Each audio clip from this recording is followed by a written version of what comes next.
नमस्कार सभी को, मैं Navneet Gautam classes of physics में आप सभी का स्वागत करता हूं। BSc 4th semester modern physics आप लोग पढ़ रहे हैं और मॉडर्न फिजिक्स में आज हमारी 3rd यूनिट स्टार्ट हो रही है। तो आप लिखें यूनिट 3rd, ठीक है जी। और इसका नाम क्या है? इनएडेक्वेसी, ठीक है जी, यानी अयोग्यता ऑफ क्लासिकल मैकेनिक्स, ठीक है जी।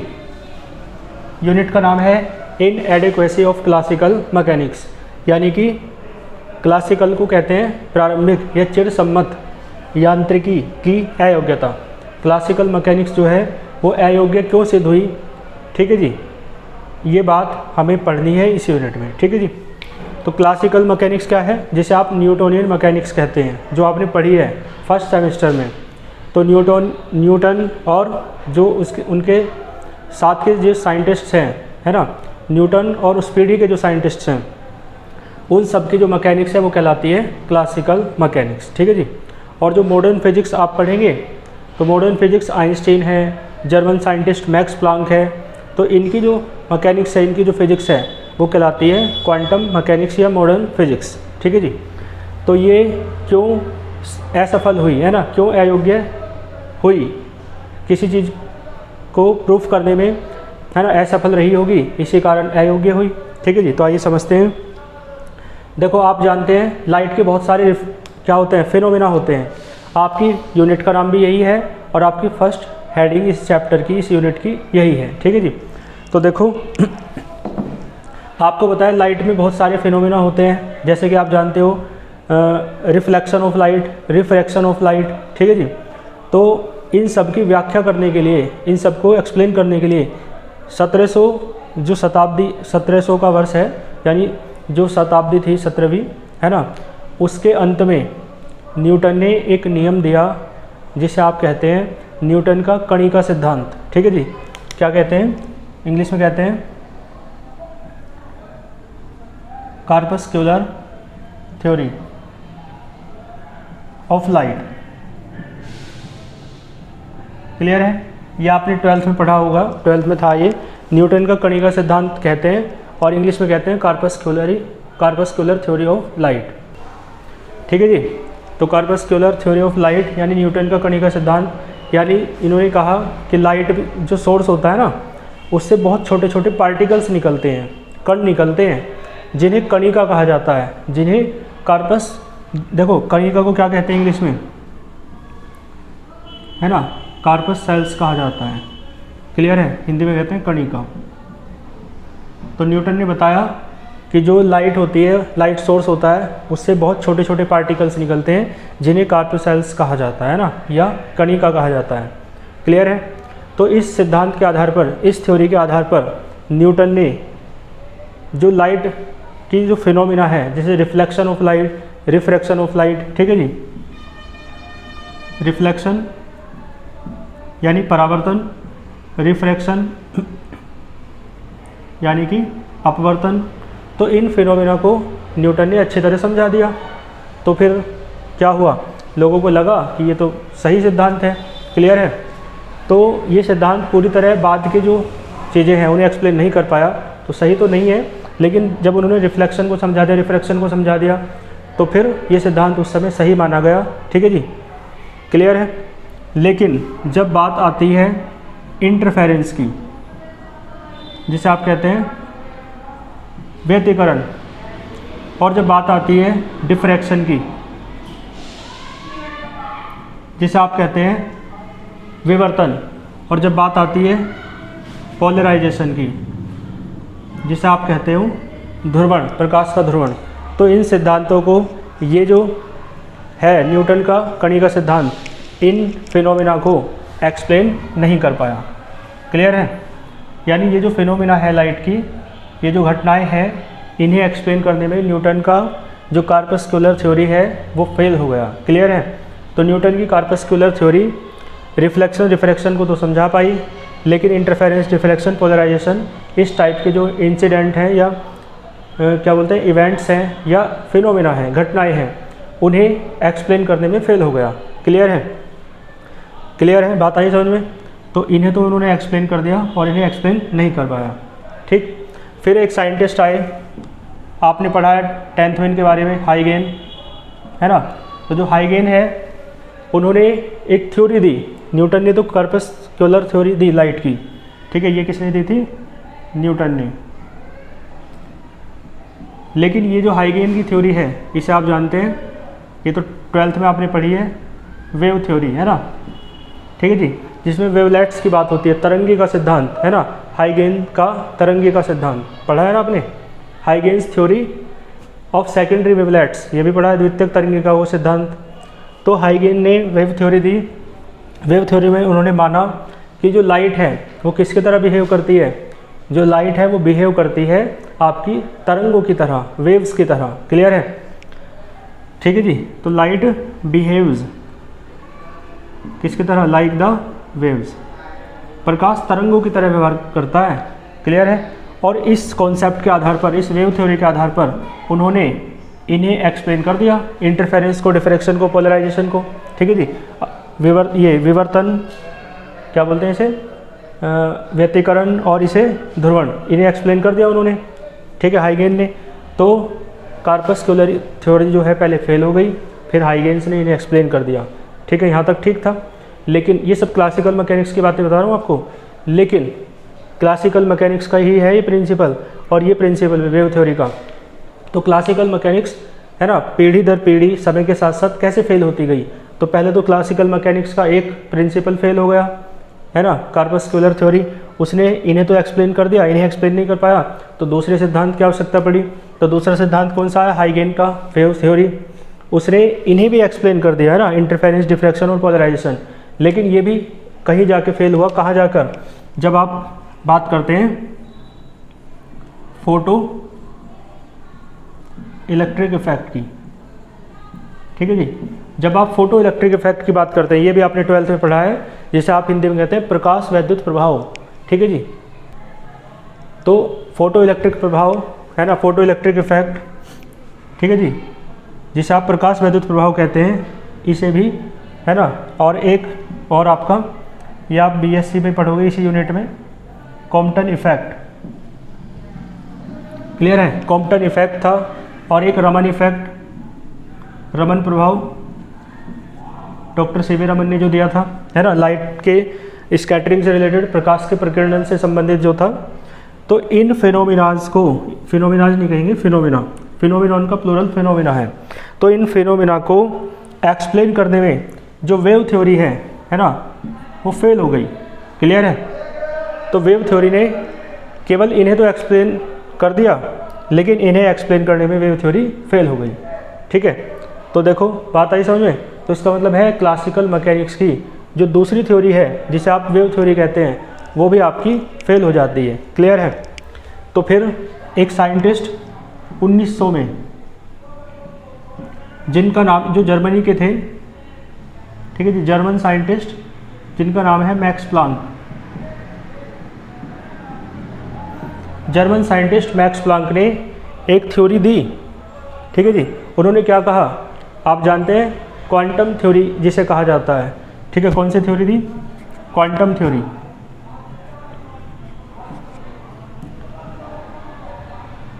क्वांटम थ्योरी में मैक्स प्लांक ने कहा कि जो रेडिएशन होता है, जो सन से लाइट आती है ना, वो एनर्जी के छोटे छोटे पैकेट्स के रूप में आती है। ये आपने 12th में पढ़ा होगा, फोटो इलेक्ट्रिक इफेक्ट वाले चैप्टर में, प्रकाश वैद्युत प्रभाव वाले चैप्टर में ना।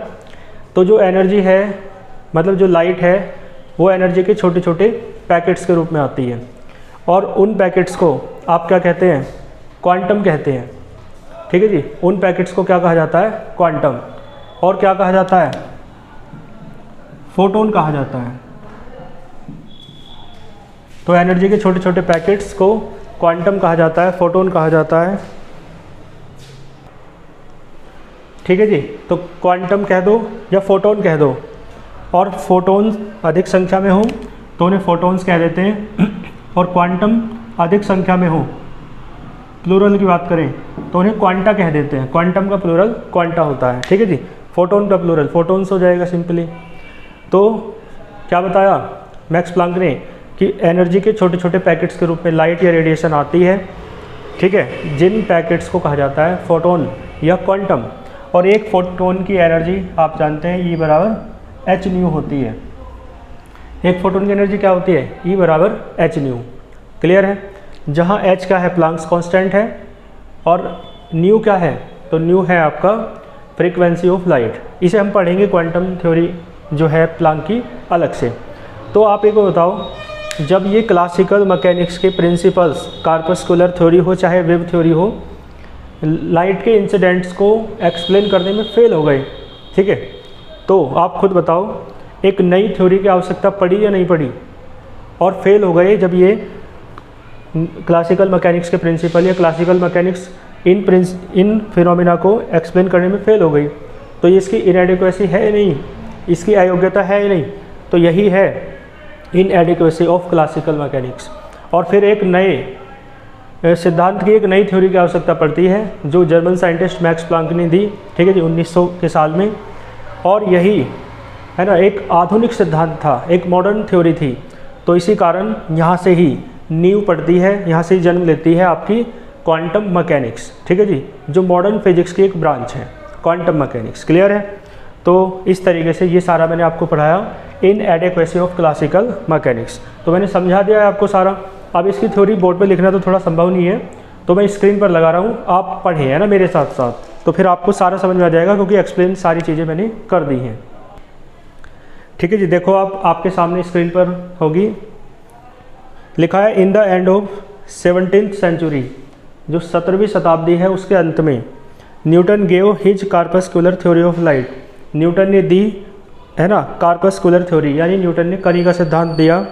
अकॉर्डिंग टू दिस थ्योरी, इस सिद्धांत के अनुसार लाइट कंसिस्ट ऑफ यानी रखती है, कंसिस्ट ऑफ माने रखना होता है, क्या रखती है? फास्ट मूविंग स्मॉल पार्टिकल्स, ठीक है जी, फास्ट यानी तेज गति के, मूविंग तेज गति से चलने वाले, स्मॉल पार्टिकल्स यानी छोटे छोटे कण होते हैं, जिन्हें आप कार्पस्कुलर्स कहते हैं, ठीक है जी, कणिका कहते हैं हिंदी में।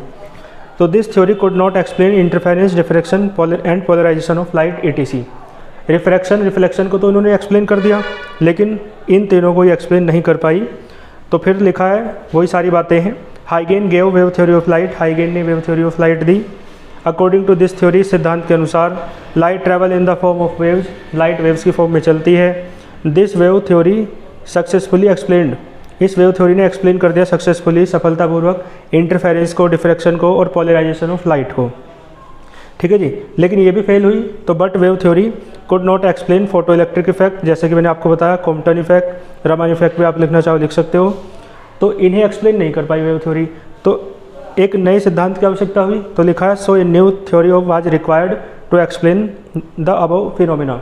इन्हें एक्सप्लेन करने के लिए, इंटरफेरेंस, डिफ्रैक्शन और पोलराइजेशन को एक्सप्लेन करने के लिए एक नए सिद्धांत की आवश्यकता हुई, ठीक है जी।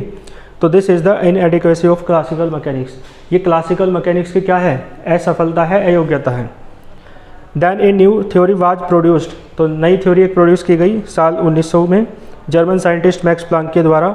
अकॉर्डिंग टू दिस थ्योरी, मैंने आपको बताया, light travels in the form of energy packets, energy के छोटे छोटे पैकेट्स के रूप में लाइट ट्रैवल करती है। इन पैकेट्स को आप फोटोन कहते हैं या क्वांटम कहते हैं। तो this theory gave birth to quantum mechanics, तो क्वांटम थ्योरी आई तो क्वांटम मैकेनिक्स बनी, ठीक है जी, इस थ्योरी के कारण ही। बात आई समझ में आपको? क्लियर है? तो यहाँ तक का आप स्क्रीनशॉट ले सकते हो, ठीक है जी। चलो फिर आगे चलते हैं।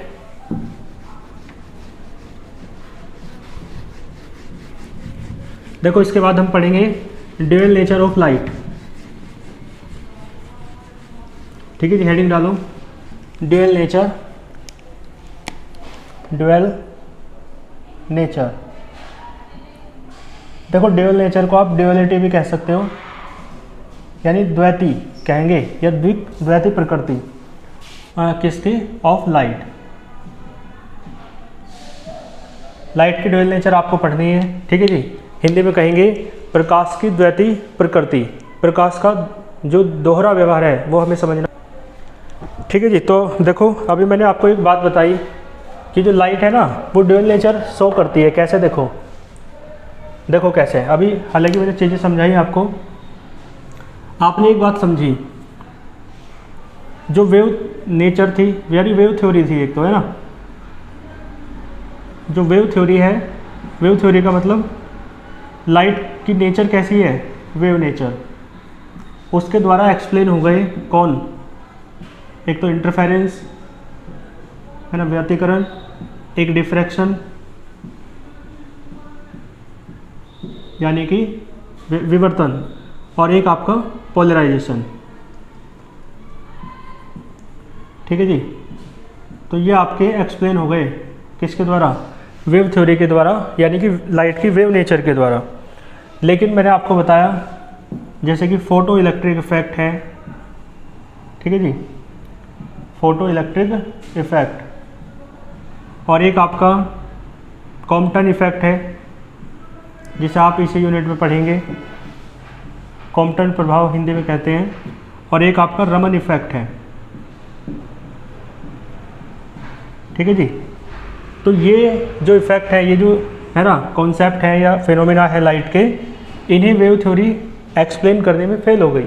ठीक है, तो इन्हें समझाया गया क्वांटम थ्योरी के द्वारा। क्वांटम क्या है, एनर्जी का एक छोटा सा पैकेट, यानी कि पार्टिकल ही तो है। क्वांटम या फोटोन क्या है, पार्टिकल ही तो है, जैसे आप क्वांटम भी कह सकते हो या फोटोन भी कह सकते हो, एक पार्टिकल है। तो ये है पार्टिकल नेचर। ठीक है जी, जिसे आप क्वांटम थ्योरी कहते हैं। तो देखो, क्वांटम थ्योरी के द्वारा एक्सप्लेन किया गया photo electric effect, Compton effect, Raman effect, etc को, है ना। Emission and absorption of, emission और एब्जॉर्प्शन जो है ना, उसे भी आप समझ सकते हैं इसके द्वारा। तो क्वांटम थ्योरी एक्सप्लेन करती है आपकी इन्हें बहुत अच्छे से।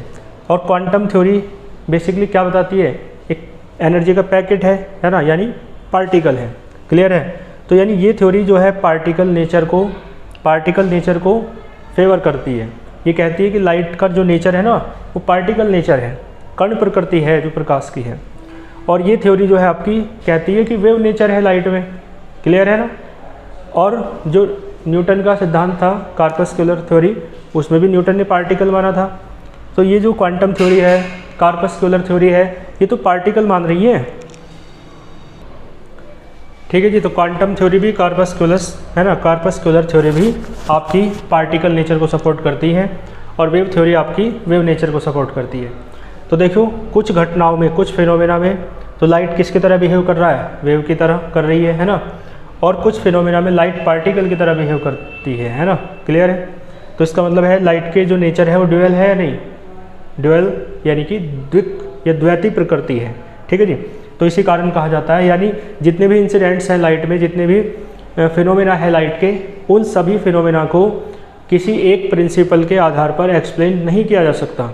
कुछ घटनाओं को आपको वेव नेचर के आधार पर एक्सप्लेन करना पड़ेगा, और कुछ घटनाओं को आपको पार्टिकल नेचर के आधार पर एक्सप्लेन करना पड़ेगा।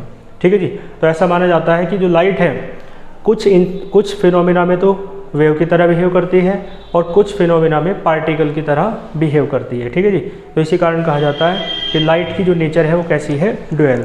ठीक है, आइए बोर्ड पर आप इसकी भी लैंग्वेज देख सकते हैं।